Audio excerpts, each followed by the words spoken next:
अस्सलाम वालेकुम व्यूवर्स, मैं हूं शफीक और आप देख रहे हैं मेरा YouTube channel medicine information Urdu.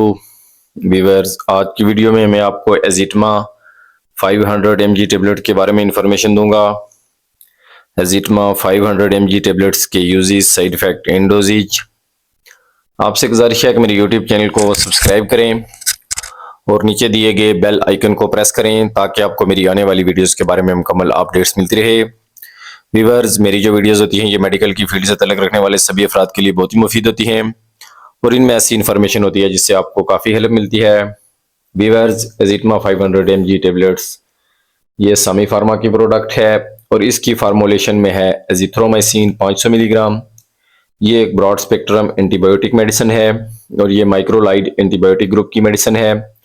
Erythromycin, azithromycin, clarithromycin और ऑक्सीथ्रोमाइसिन ये एक ही ग्रुप की मेडिसिन होती हैं और इनका जो मैकेनिज्म ऑफ एक्शन है, यानी काम करने का तरीका है, वो एक ही है। एजिटमा जो मार्केट है इसमें ड्रॉप्स फॉर्म में दस्तियाब होती है, सिरप फॉर्म में दस्तियाब होती है और टेबलेट्स 250 मिलीग्राम और 500 मिलीग्राम की पैकिंग में भी दस्तियाब होती है। और एजिथ्रोमाइसिन मार्केट में कई दीगर ब्रांड्स नामों के साथ भी दस्तियाब होती है। एजिटमा टेबलेट के मजीद यूजेस, एजिटमा टेबलेट का ज़्यादातर इस्तेमाल रेस्पिरेटरी ट्रैक इन्फेक्शन में करवाया जाता है। जो गले की इन्फेक्शन होती है, मसलन टॉन्सिलाइटिस, गले में दर्द, सोजिश या खराश वगैरह हो तो ऐसी कंडीशन में भी इसका इस्तेमाल करवाया जाता है। फेफड़ों की इन्फेक्शन, मसलन नमूनिया, ब्रोंकाइटिस, सांस की नालियों में सोजिश की वजह से शदीद सांस लेने में दुश्वारी या शदीद खांसी। इसके अलावा टाइफाइड फीवर, पीआईडी यानी pelvic inflammatory disease, sexual transmitted disease STD, gynae से मुतल्लिका infection, post gynae infections, vaginal discharge यानी लिकोरिया के बायस जो इन्फेक्शन होती है उसमें भी इसका इस्तेमाल करवाया जा सकता है। Soft and skin tissue infection में भी इसका इस्तेमाल करवाया जाता है, ये जल्द की इन्फेक्शन होती है। और कानों की इन्फेक्शन यानी मिडिल एयर इन्फेक्शन या otitis media, middle air infection, sinusitis, नाक की बंदश या सोजिश, आंखों की इन्फेक्शन यानी आइज इन्फेक्शन, वॉन्ड्स इन्फेक्शन, मैदे की इन्फेक्शन, एच पाइलोरी में भी इसका इस्तेमाल करवाया जा सकता है।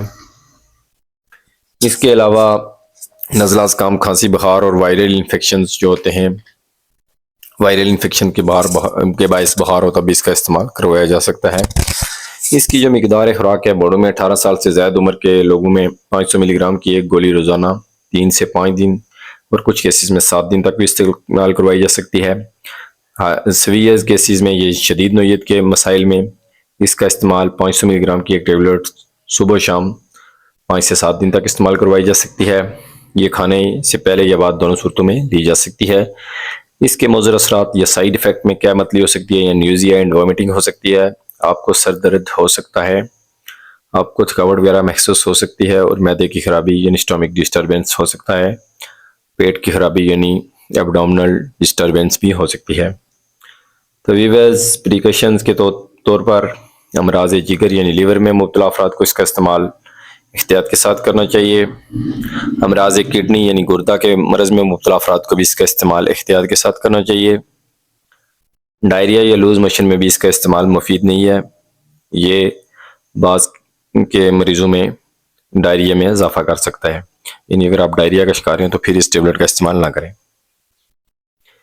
कंट्रा इंडिकेशंस यानी ये कुछ अद्वियात के साथ कंट्रा इंडिकेशन भी है, जिसमें गैविस्कन सिरप है या मैग्नीशियम पर मुश्तमिल कोई भी सिरप जिसमें मैग्नीशियम मौजूद हो तो उसके साथ इसका इस्तेमाल नहीं करना चाहिए, क्योंकि उसके इस्तेमाल के साथ या तो इसके जो नताइज हैं, जो इसका रिजल्ट है या जो इसकी एफिकेसी है वो कम हो सकती है। इसके अलावा कैस्टीन टेबलेट यानी एवेस्टीन जो टेबलेट होती है उसके साथ भी इसका इस्तेमाल नहीं करना चाहिए। लिनोक्सन या डाइजेक्सन जो टेबलेट्स होती है उसके साथ भी इसका इस्तेमाल नहीं करना चाहिए। तो व्यूअर्स, ये थे एजिटमा 500 mg टेबलेट के बारे में मेरी तरफ से दी गई इन्फॉर्मेशन। उम्मीद रखता हूँ कि वीडियो आपको पसंद आई होगी। वीडियो पसंद आई है तो लाइक और शेयर कर दें। चैनल पर नए हैं तो प्लीज़ चैनल को सब्सक्राइब कर दें। वीडियो देखने का बहुत शुक्रिया। खुदा हाफिज़।